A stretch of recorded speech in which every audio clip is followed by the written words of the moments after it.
nk'uko ubonye umugabo muzana telefone bayitabye bamenye icyo ushaka byakomeye.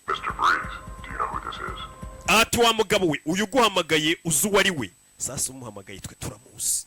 Cyakijwi kiza muri telefone. The one parent who's been waiting impatiently for your call. Ati ninjye mubyeyi wari utegereje natuje negereje telefone yawe. Tell me what you want done.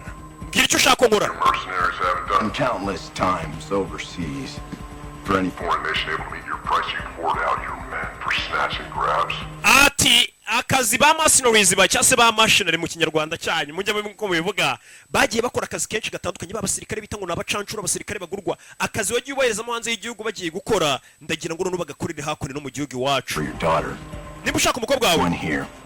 That's it. You need to flip your FBI handlers. That won't be a problem. Hari aba agent ba FBI hari umuntu bafite ngira ngo ugende umubaka umunzanire. Uwo muntu bafite ninde? Umugabo dore igikoresho afite.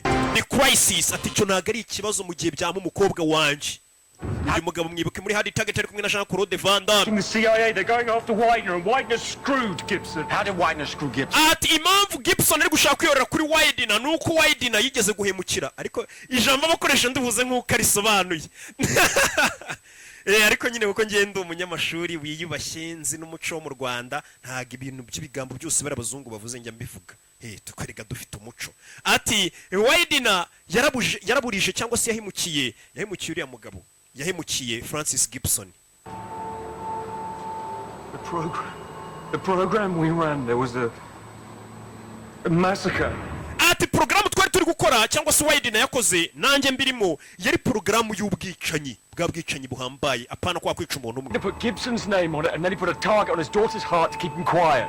Ati ikintu Widener yakoze ni wakoze iyo programu abantu benshi bamaze kuyipfiramo arangije afata amadosiye ashyira izina rya Francis Gibson kare wakoze iyo misiyo ndetse ari wari ubihagarariye ibyo byose wabyikuramo arangije atunga imbunda kakana ka Francis Gibson kakana ke arangije akabwira ati ndakarasa n'udaceceka ngo wemere ukuri. Bivuze ngo iriya misiyo yigeze kuba abasirikare batuzwe za Amerika barasa abaturage basivile umuyobozi wa CIA yabigeretse kuri ende ku idosiye nyine buri leta ibikurikiranye basanga byanditse kuri Francis Gibson kandi wabikoze ari Widener.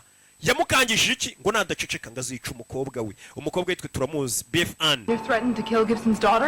Bivuze ngo Widener yakanze Francis Gibson kazica umukobwa we naramukavuze ukuri. Bivuze ngo uriya mugabo ashimusa abana ari kugira ngo agaragaze ukuri ko umugabo wakoze bira byose nta wundi ari umuyobozi wa CIA. So it's personal. Bivuze rero ngo biri personal biri hagati yabo nyine na amakimbirane yabo bwite. And I assume that's why Gibson wants me to use me against Widener somehow.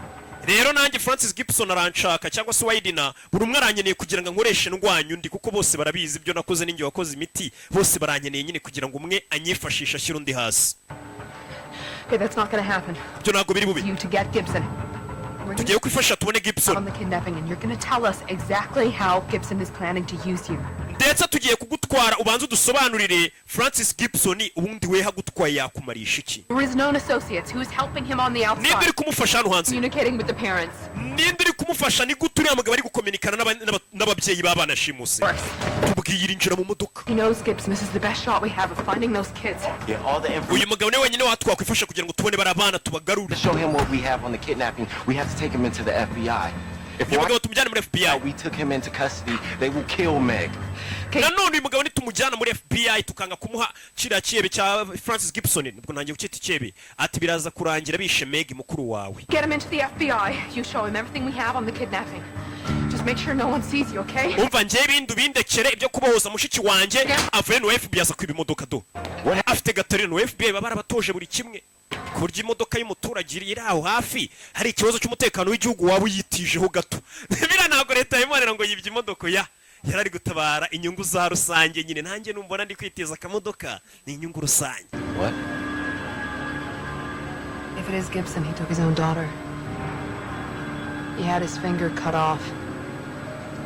And he made her watch. Umva uriya mugabo Francis Gibson kuko nimbere washimusa abana afite gahunda. Umugabo washimusa abana gashimutiramo n'umwana w'umukobwa yibyariye. Umugabo wemeye kwikata urutoki umwana w'umukobwa bureba. Mbega kubwira ikebe muri gukorana tinga turutoki n'ari wo burwekase.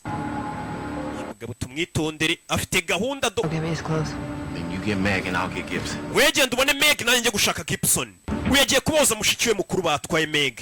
Undi nanjye agiye gushaka Gibson ari Until our in-house surveillance cams are back online. This is a big house, and we're blind. No, then they'll know how weak we are.